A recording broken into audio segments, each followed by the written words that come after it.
Vous pensez être en sécurité. Vous avez confiance dans le système de santé mondial. Mais que se passerait-il si l'organisation censée nous protéger avait des failles? Et si la prochaine pandémie nous prenait au dépourvu? Encore une fois, l'Organisation mondiale de la santé façonne la politique sanitaire mondiale, lutte contre les maladies et dirige les interventions d'urgence. Mais son impact n'est pas seulement politique, il est personnel. Aujourd'hui, découvrons la vérité sur son pouvoir, ses défis, et ce que cela signifie pour chacun d'entre nous. Bon, parlons de l'Organisation mondiale de la santé, le grand patron de la santé mondiale, l'arbitre du combat sans fin contre la maladie. Depuis 1948, ce poids lourd soutenu par les Nations Unies surveille tout, des pandémies à la quantité de gras trans dans votre goûter préféré. Leur objectif? S'assurer que tout le monde, partout, ait une chance équitable de rester en vie et, idéalement, en bonne santé. Ils ont été à l'avant-garde de la lutte contre les maladies, s'attaquant à tout, de la polio au Covid-19, et leurs systèmes de surveillance mondiaux sont essentiellement les caméras de sécurité sanitaire du monde, repérant les problèmes avant qu'ils ne se transforment en crise majeure.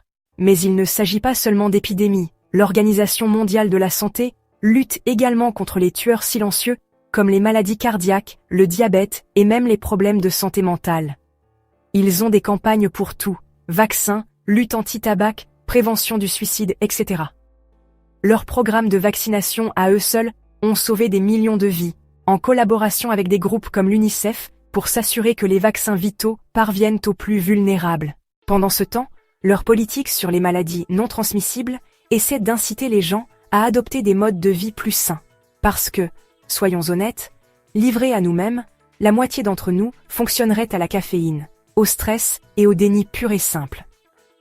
Qu'il s'agisse de réduire les gras trans dans la restauration rapide ou de lutter contre la dépendance au tabac, l'Organisation mondiale de la santé est en quelque sorte le parent surprotecteur de la santé mondiale, essayant constamment de nous empêcher de faire de mauvais choix de vie.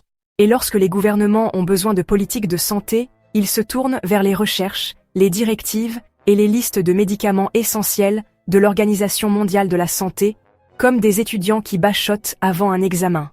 L'Organisation mondiale de la santé rassemble les meilleurs experts pour établir des normes sanitaires internationales, élaborer des protocoles de traitement et s'assurer que les pays ne mettent pas complètement à mal leur système de santé.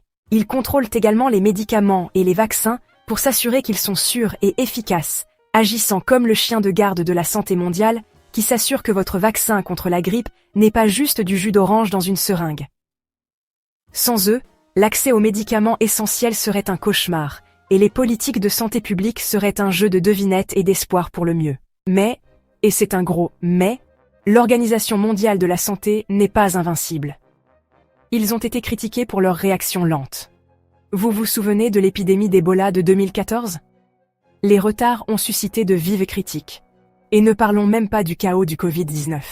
Certains disent qu'ils sont trop politisés, d'autres soutiennent qu'ils ne reçoivent pas suffisamment de fonds pour faire leur travail correctement. Quoi qu'il en soit, ils s'adaptent constamment pour rester pertinents dans un monde où les menaces sanitaires ne prennent pas de pause café. La vérité, c'est que lorsqu'on gère la politique sanitaire mondiale, on se fait toujours des ennemis. Qu'il s'agisse de gouvernements, d'entreprises, ou simplement de personnes qui ne veulent vraiment pas abandonner leurs mauvaises habitudes. Alors, où est-ce que cela nous mène? Le travail de l'Organisation mondiale de la santé est crucial, mais il n'est aussi fort que le soutien qu'il reçoit, des gouvernements, des travailleurs de la santé et des gens ordinaires comme nous. Qu'il s'agisse de se faire vacciner, de soutenir les campagnes de santé publique ou simplement de rester informés, nous avons tous un rôle à jouer. La santé publique n'est pas seulement une affaire traitée dans les salles de conférence de Genève, c'est quelque chose qui nous concerne tous. Et plus nous nous y engageons, plus elle se renforce. Je vous laisse en discuter dans les commentaires. Pensez-vous que l'Organisation mondiale de la santé en fait assez, ou a-t-elle besoin d'un sérieux relooking? Vous pouvez nous soutenir en vous abonnant si ce n'est pas déjà fait. Prenez soin de vous, prenez soin de vos proches, et je vous retrouve bientôt dans une autre vidéo.